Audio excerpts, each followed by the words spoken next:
Today's ink is Mont Blanc's Ladies Edition Pearl, a special edition Mont Blanc ink, and it's in its typical square box and with their standard square bottle for their special edition inks.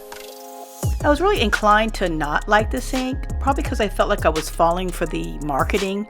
They have like a matching notebook that was really pretty. It was pink and has pearls on it. But Mont Blanc paper is just really terrible for fountain pens, which is a real crime for the price that you pay for it. So I'm thinking, I'm just falling for the marketing. And when I opened up the ink, it looked like it was a really thin, watered down normal ink. And I'm thinking, this looks a little too thin. And sure enough, it's too light of a color.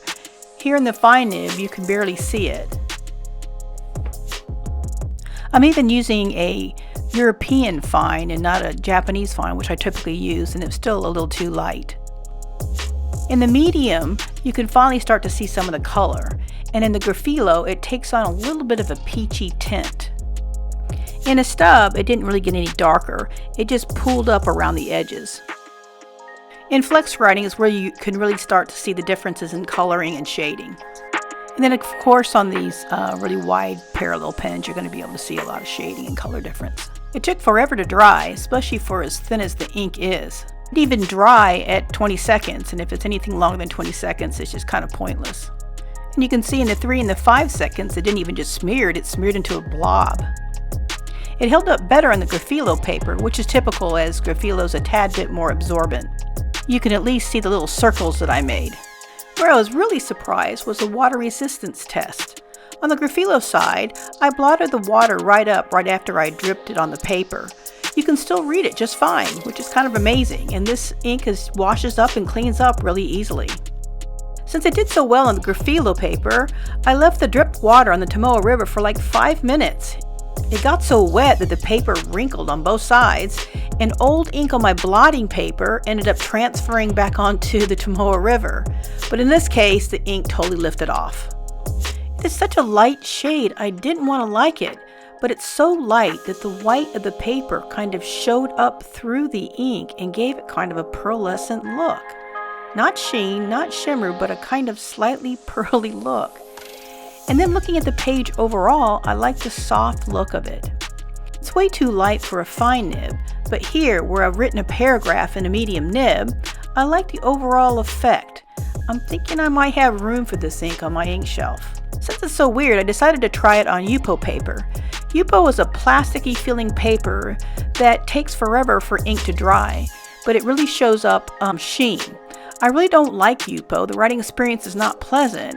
It feels like you're writing on like squeaky suede or something. This is with a 3.8 Pilot Parallel and has a very watercolor kind of effect. The fine nib was awful, but in the medium nib it had a lot of light and dark typical of shading, but with an overall light effect. 1.1 stub is where you kind of see that pearlescent effect because the ink kind of pulls around the edges, and in the middle of the letter it's kind of light.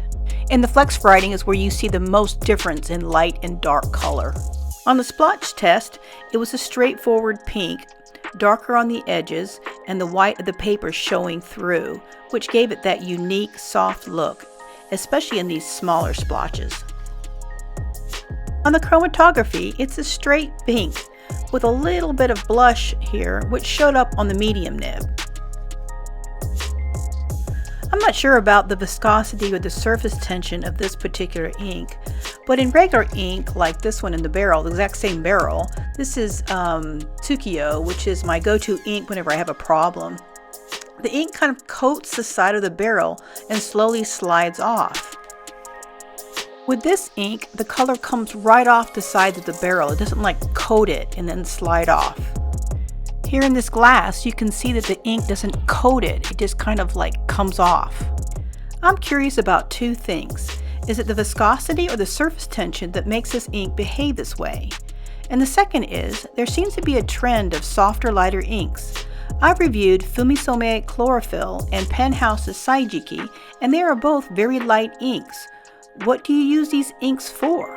I'd appreciate any information on that. This ink is not a typical everyday ink.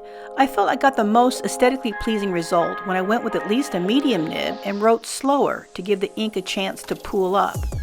But the overall effect of a page of shading soft color is really nice. this ink may be a keeper. I'd appreciate a like and a subscribe. I post every Friday night, Tokyo time.